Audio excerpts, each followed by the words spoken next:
Assalamualaikum warahmatullahi wabarakatuh. Innal hamdalillah nahmaduhu wa nasta'inuhu wa nastaghfiruh wa na'udzu billahi min shururi anfusina wa min sayyiati a'malina may yahdihillahu fala mudhillalah wa may yudlilhu fala hadiyalah. Asyhadu an la ilaha illallah wahdahu la syarikalah wa asyhadu anna Muhammadan abduhu wa rasuluh la nabiyya wa la rasula ba'dah. Allahumma shalli wa sallim wa barik ala hadzal nabiyil karim wa ala alihi wa sahbihi ajma'in, amma ba'd. Qala Allah ta'ala fil Qur'anil Karim, a'udzu billahi minasyaitonir rajim. Ya ayyuhalladzina amanu taqullaha haqqa tuqatih wa la tamutunna illa wa antum muslimun. Fa in asdaqal hadits kitabullah wa khairal hadi hadi Muhammadin sallallahu alaihi wasallam wa syarrul umuri muhdatsatuha wa kullu muhdatsatin bid'ah wa kullu bid'atin dhalalah wa kullu dhalalatin finnar. Ma'asyiral muslimin, jamaah salat maghrib musalla Miftahul Jannah yang dirahmati Allah Subhanahu wa taala. Bapak-bapak, ibu-ibu, hadirin wal hadirat yang Allah muliakan, adik-adik yang Allah muliakan pula. Mari kita kembali bersyukur kepada Allah Subhanahu wa taala bi qauli alhamdulillah wa syukrulillah atas limpahan rahmat dan nikmatnya kepada kita. Terutama nikmat hidayah berupa iman dan Islam yang merupakan nikmat terbesar, nikmat termahal yang Allah berikan kepada kita hambanya. Kemudian Allah juga memberi kita nikmat kesehatan, nikmat panjang umur, nikmat waktu luang yang Allah berikan kepada kita, sehingga dengan nikmat itu kita dapat melaksanakan sebagian dari perintahnya, yakni melaksanakan sholat fardu maghrib secara berjamaah di tempat yang kita cintai ini. Salawat dan salam semoga senantiasa tercurah terlimpah kepada junjungan kita Nabi besar Muhammad SAW, kepada keluarganya, para sahabatnya, para pengikutnya yang setia, baik yang dulu, sekarang maupun yang akan datang. Mudah-mudahan kita semua yang hadir di majelis yang mulia ini dicatat oleh Allah Subhanahu wa taala sebagai hamba-hamba Allah yang taat, yang takwa, calon-calon penerima syafaat yang agung dari baginda Nabi sallallahu alaihi wasallam atas izin Allah Subhanahu wa taala kelak pada hari kiamat. Amin ya rabbal alamin. Bapak Ibu jamaah sholat maghrib yang dirahmati Allah SWT, adik-adik yang Allah muliakan, alhamdulillah kita kembali bertemu dalam suasana kebaikan, sehat badan, afiah batin. Ini merupakan nikmat Allah yang wajib kita syukuri agar Allah SWT senantiasa menambahkan nikmatnya kepada kita. Jangan sampai kita termasuk orang-orang yang kufur nikmat. Ketahuilah sesungguhnya azab Allah amat sangat pedih. Malam ini kita berada di tanggal 22 Rajab, bulan yang ke-7 1445 Hijriah, bertepatan dengan tanggal 2 Februari 2024 Miladiyah. Kita akan melanjutkan kajian kita, ngaji bareng, kuliah bareng, Ma'rifatul Quran fi Tarjamatil Quran, mengenal Al-Quran melalui terjemahnya, dalam rangka untuk meningkatkan kualitas iman dan takwa kita kepada Allah Subhanahu wa taala. Tema kita malam ini adalah mengenal amanah di dalam Al-Qur'an. Mengenal amanah di dalam Al-Qur'an. Di dalam Al-Qur'an banyak sekali kalimat yang nanti pada ujungnya amanah, ya. Akar katanya amanah, amanah yu'minu imana, aminah yu'minu imana. Jadi aminah itu nanti kalau dijadikan mu'annas itu nanti menjadi aminah, ya.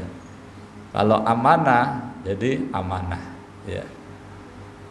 Allah Subhanahu wa taala berfirman di dalam banyak ayat, ya. Salah satunya di dalam surah 8, surah Al-Anfal ayat 27 dan seterusnya. A'udzubillahi minasyaitonirrajim. Bismillahirrahmanirrahim. Ya ayyuhalladzina amanu la tahunnullaha war rasula wa tahunu amanatikum wa antum ta'lamun. Ya ayyuhalladzina amanu, hai orang-orang yang beriman. La tahunu, janganlah kalian mengkhianati Allah war rasula, dan Rasul. Watahunu, dan juga kalian jangan mengkhianati amanatikum, amanah yang diberikan kepada kalian. Wa antum ta'lamun, sementara kalian mengetahui. Amanah itu lawan katanya khianat ya. Jadi khianat lawan katanya amanah. Secara bahasa, amanah itu adalah pesan, titipan ya, kepercayaan. Kalau di dalam Kamus Besar Bahasa Indonesia, amanah itu adalah sesuatu kepercayaan atau titipan yang harus sampai kepada penerima. Ya. Secara istilah memang amanah itu adalah sesuatu yang harus ditunaikan atau sesuatu yang harus disampaikan kepada pemilik pesan agar sampai kepada penerima. Dulu amanah ini ya, amanah itu pernah ditawarkan kepada makhluk Allah, baik yang bernyawa maupun yang tidak bernyawa. Di dalam surah Al-Ahzab ayat 72, Allah Subhanahu wa taala berfirman, a'udzubillahi minasyaitonirrajim, inna aradnal amanata 'alas samawati wal ardi wal jibali fa abaina ayyahmilnaha wa asfaqna minha wa ahmilaha insan innahu kana zaluman jahula. Inna, sesungguhnya kami, Allah Subhanahu wa taala, aradna, kami pernah menawarkan al amanata, amanah. Kepada siapa? Alas samawati, kepada langit. Nah, langitnya 7 lapis ditawari semua ya. Wal ardi, dan bumi juga ditawarkan kepada bumi. Wal jibali, dan gunung-gunung. Langit, bumi, gunung ditawari oleh Allah tentang amanah ini. Fa abaina, mereka semuanya enggan, kadhakun ya, ayyahmil naha, untuk memikul amanah tersebut. Wa asfaqna minha, dan mereka semua, langit, bumi, gunung, takut kalau tidak mampu menjaga, memikulnya gitu ya. Ya. Wa hamalahal insan, maka amanah itu diambil oleh manusia. Innahu, sesungguhnya dia, manusia yang mengambil amanah tadi, karena ada dia zoluman, amat sangat zalim, jahula, amat sangat bodoh. Itu ya. Ini ditawarkan sesuatu yang ditawarkan, apabila tidak mau, tidak apa-apa, nggak dosa. Kan sifatnya tawaran. Misalnya kita ditawari untuk umroh gitu ya. Kalau kita nggak mau ya nggak apa-apa. Kita ditawari untuk membeli suatu barang, kalau kita tidak mau juga nggak apa-apa. Begitu juga ketika Allah menyampaikan tawaran amanah kepada makhluknya, langit, bumi, dan gunung, mereka semuanya tidak mampu, maka Allah pun tidak murka. Tapi sebelumnya, ketika Allah menawarkan amanah ini kepada makhluk-makhluk itu, sebelumnya sudah diberitahukan kepada Adam. Setelah mereka semuanya tidak mau dan tidak mampu, maka kemudian amanah itu ditawarkan pula kepada manusia. Manusia pertama adalah Adam. Maka kemudian diambillah amanah itu oleh Adam, oleh manusia, ya. Nah, walaupun di penghujung tadi Allah menyatakan bahwa sesungguhnya manusia itu adalah makhluk yang amat sangat zalim dan amat sangat bodoh, itu ditujukan kepada yang berkhianat, yang tidak menjaga amanah.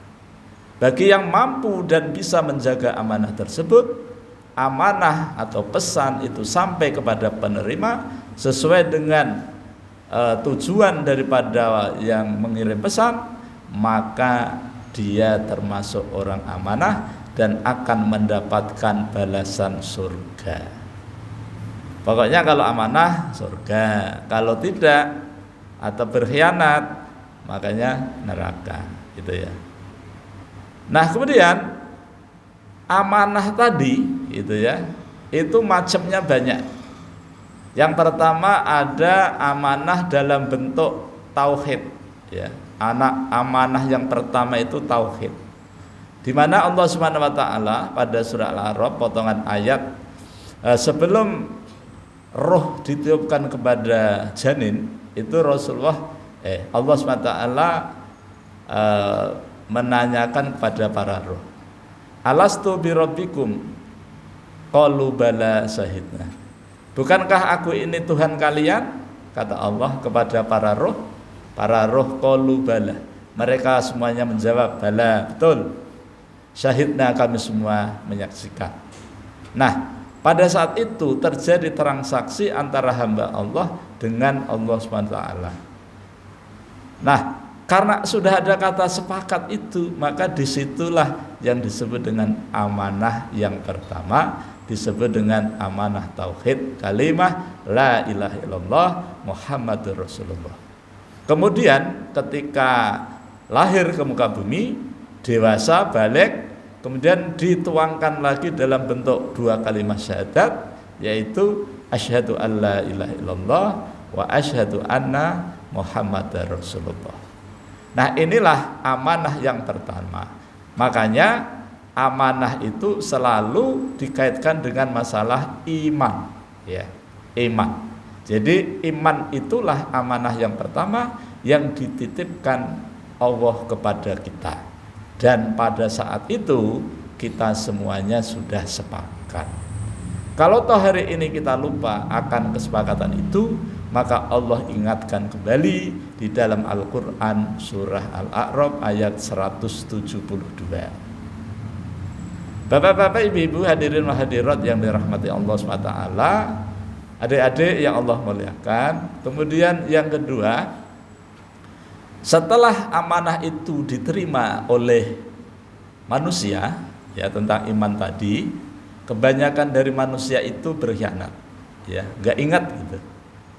Maka sudah diuji coba ketika itu masih di alam surga, ya, karena jenis amanah yang kedua dari akidah tadi, dari kalimat tauhid tadi, dari iman tadi itu, maka jenis amanah yang kedua adalah perintah dan larangan, atau dalam kurung takwa.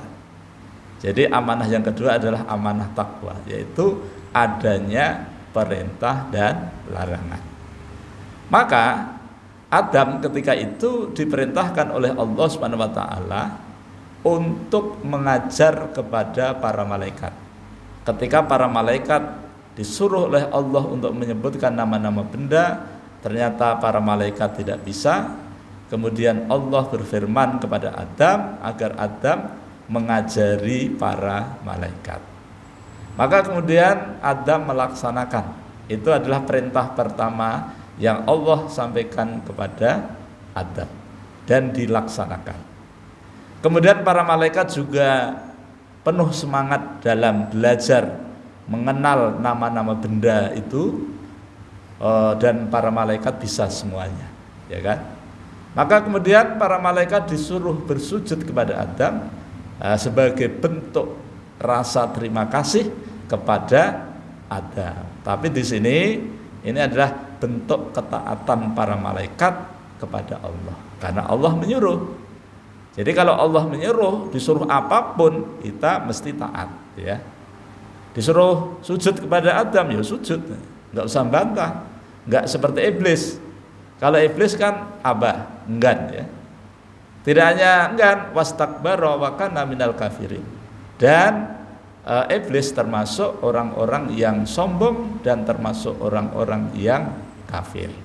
Nah ini. Kemudian Adam diperintahkan oleh Allah sebagai sebuah amanah tadi. Yang kedua pada ayat 35 surah Al-Baqarah.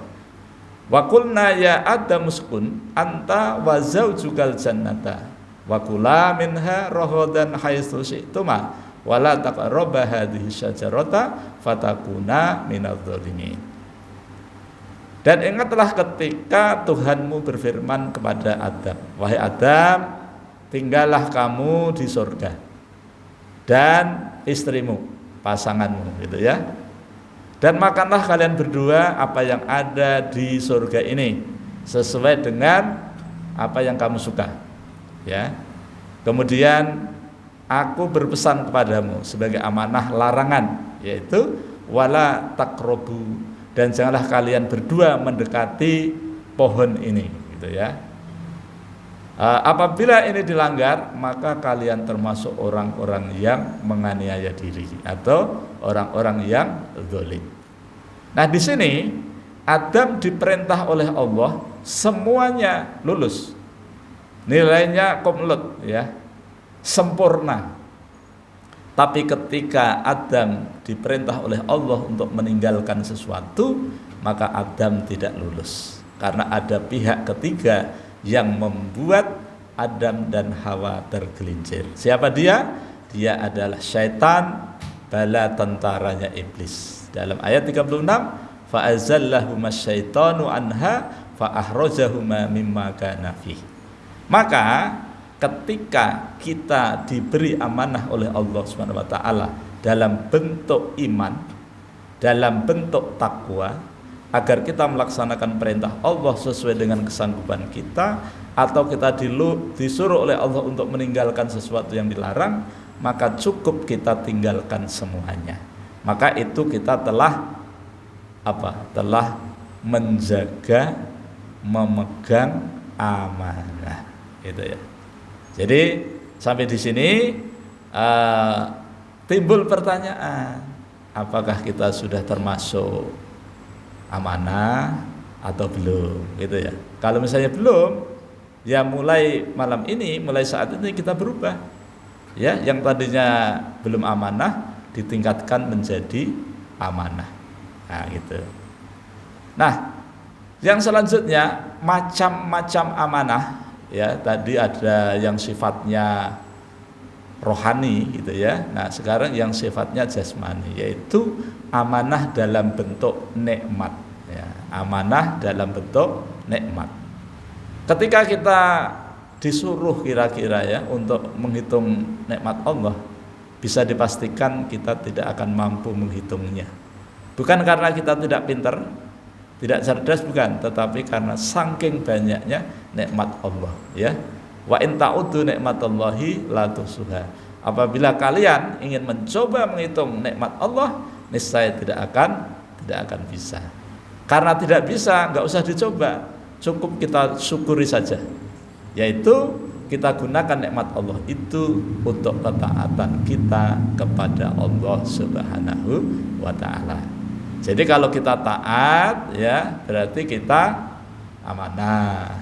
Kalau kita tidak taat kepada Allah, berarti kita pengkhianat, gitu ya.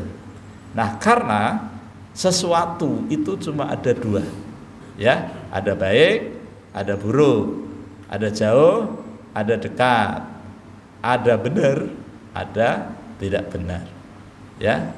Kita tinggal minta kepada Allah supaya kita diberi furqan, ya, kemampuan untuk membedakan antara pilihan-pilihan yang ada, gitu ya. Misalnya kita disuruh memilih 3 macam jenis barang. Kalau kita tidak diberi furqan oleh Allah, tidak mampu membedakan, maka kita akan salah-salah dalam memilih, gitu ya. Ya, dikira susu ternyata madu, ya. Dikira madu ternyata miras, itu. Jadi kita memang perlu, sebagaimana ketika Rasulullah Isra Mi'raj itu pernah dihidangkan macam-macam minuman, gitu ya, untuk diambil dan diminum, gitu. Ya, di situ ada madu, ada susu, ya. Kemudian juga ada minuman keras. Nah, alhamdulillah Rasulullah mengambil susu, ya. Maka kalau sekiranya Rasulullah itu mengambil miras, minuman keras, misalnya umatnya mabuk semua, gitu ya.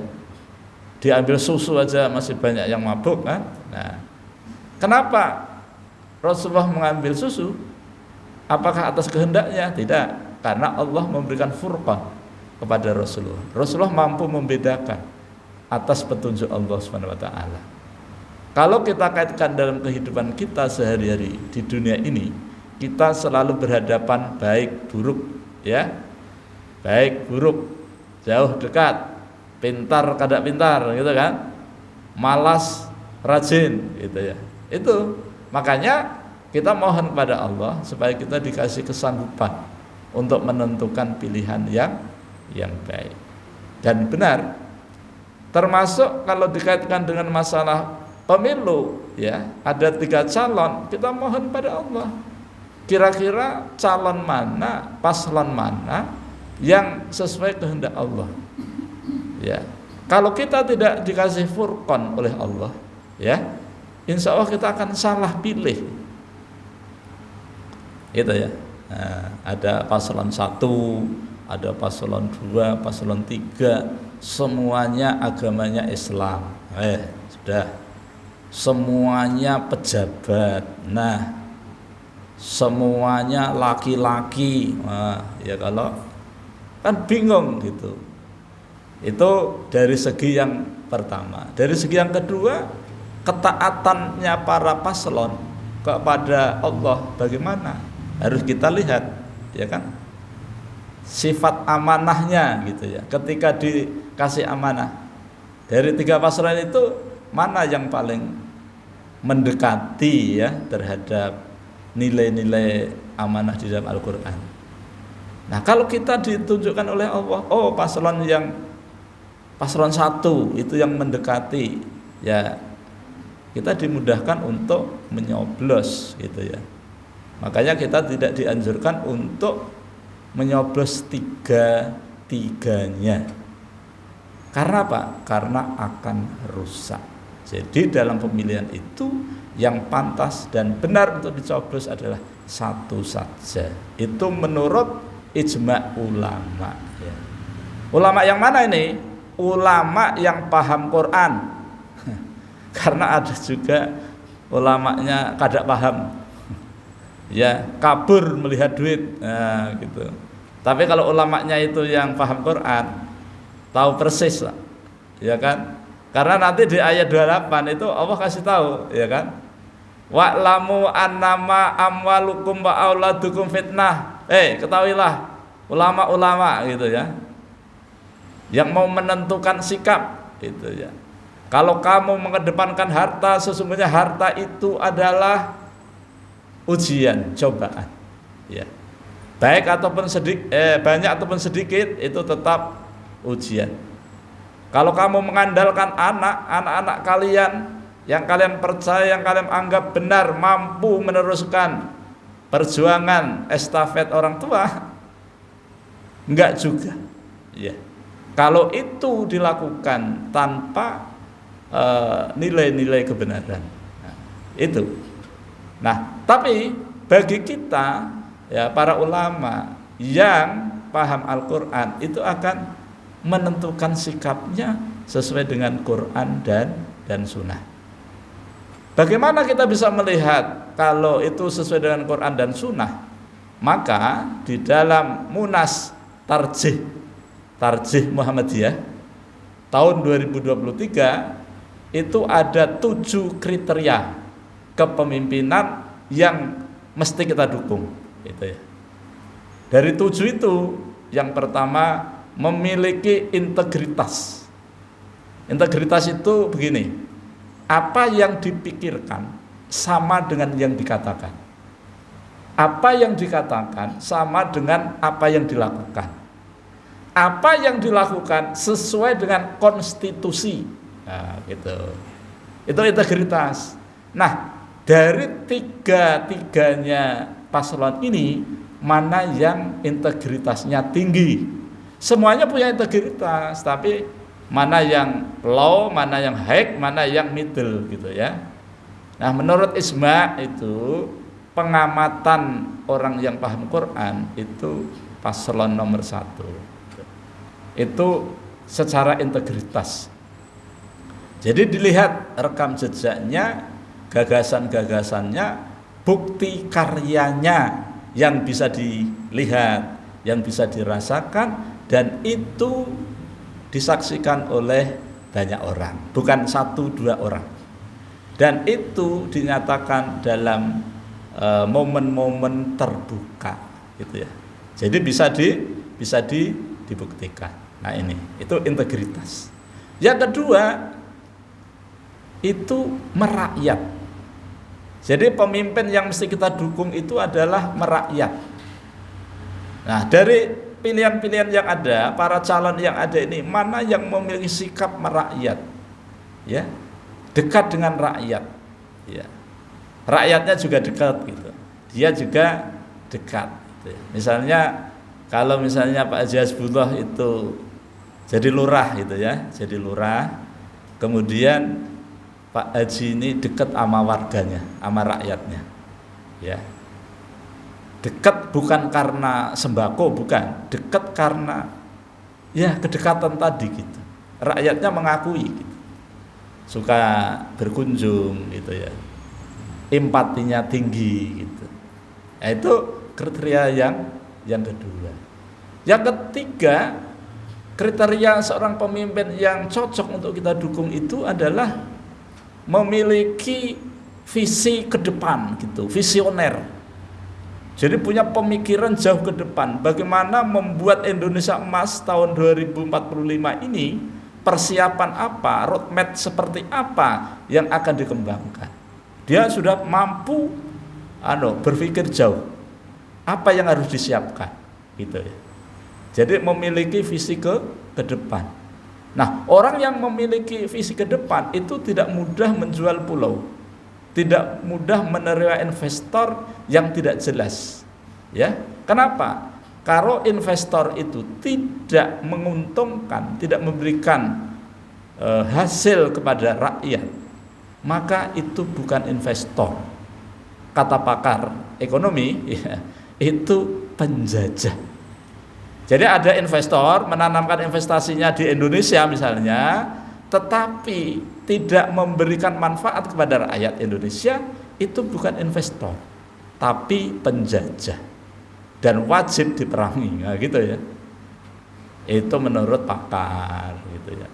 Tapi yang menurut bukan pakar, pecundang, itu mencari investor sebesar-besarnya ya. Kemudian hasilnya bukan untuk rakyat. Itu. Untuk siapa? Ya untuk yang menemukan investor itu. Ya untuk pribadi, keluarga, untuk dinasti, untuk sekeluargaan. Ya itu. Yang penting apa? Yang penting ada hasil. Masalah rakyat itu nomor sekian. Nah, jadi visioner itu penting. Nah, kira-kira yang memiliki visi jauh ke depan, dan visi itu tidak visi pribadi tapi juga merakyat, untuk rakyat. Nah, itu ya. Kemudian yang keempat, kriteria calon pemimpin yang pantas untuk kita dukung itu adalah memiliki intelektual, ilmu, terus iman, kemudian sains. Ya. Jadi ada ilmunya, ada sainsnya, ada intelektualnya, spiritualnya itu ada. Jadi antara ilmu dengan iman itu seimbang. Sehingga ketika nanti itu menjadi pemimpin, dia akan memimpin dengan baik, ya, tidak memihak. Gitu. Kemudian yang kelima, kriterianya itu adalah apa ya? Itu kalau bahasa Jawanya itu bersahaja. Nah, itu bahasa Indonesia ya, bersahaja. Urip sederhana, hidupnya sederhana. Baik dari segi pakaiannya, cara makannya, tempat tinggalnya itu sederhana. Ya, sederhana. Dan kita bisa melihat kehidupan masing-masing calon itu bisa dibaca karena disaksikan oleh orang kan. Apalagi sekarang di dunia medsos, ya.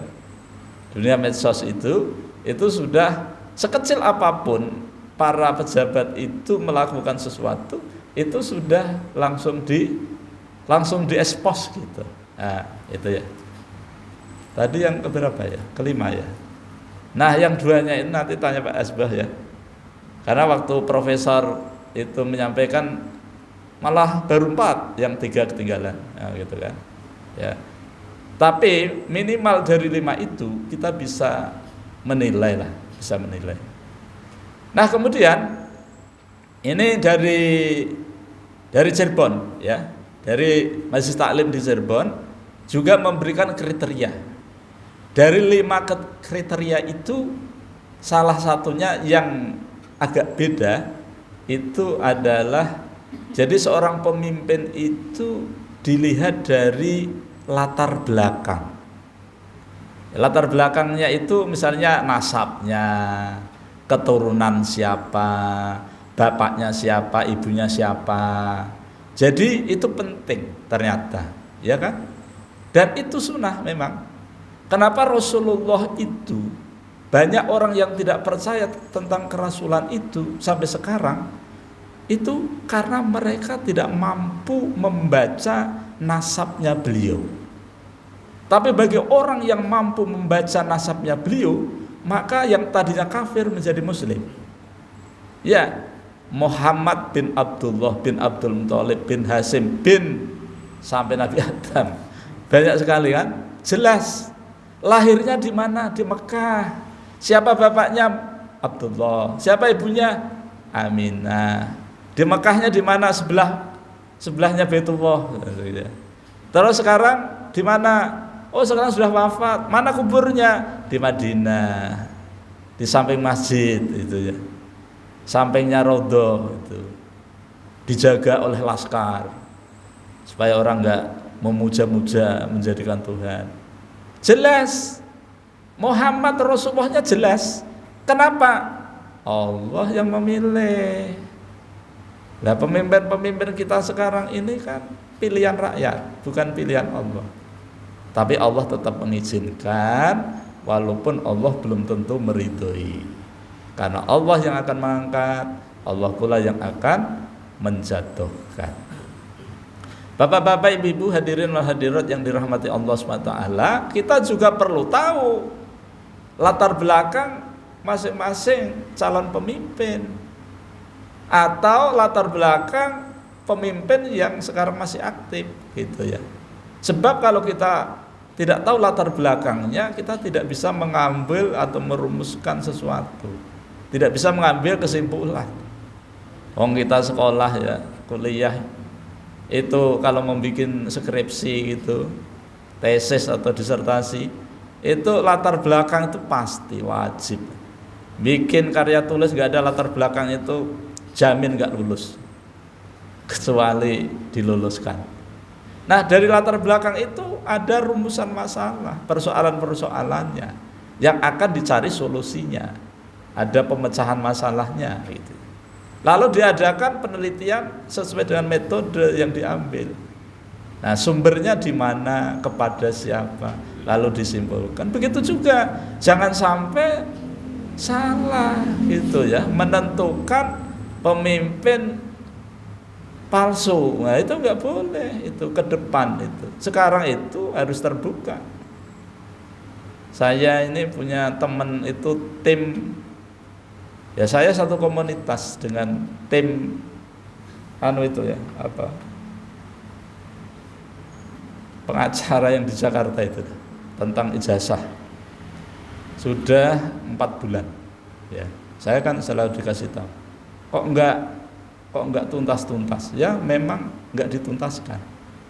Nah, jadi alhamdulillah memang begitulah cara Allah supaya kita itu bisa membaca gitu ya.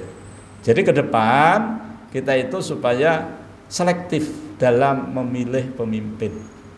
Kadang-kadang kalau kita misalnya punya lembaga pendidikan, Pak ya, punya lembaga pendidikan, ada yang melamar sebagai pegawai, ini harus benar-benar selektif ya. Jangan sampai ijazahnya itu ijazah katanya. Ya. Itu sangat tidak kredibel ya. Nah, jadi harus asli. Nah, orang yang mampu menunjukkan ijazah asli itu adalah mereka yang amanah, yang bertanggung jawab gitu. Nah, itu lembaga pendidikan selevel PAUD, Pak.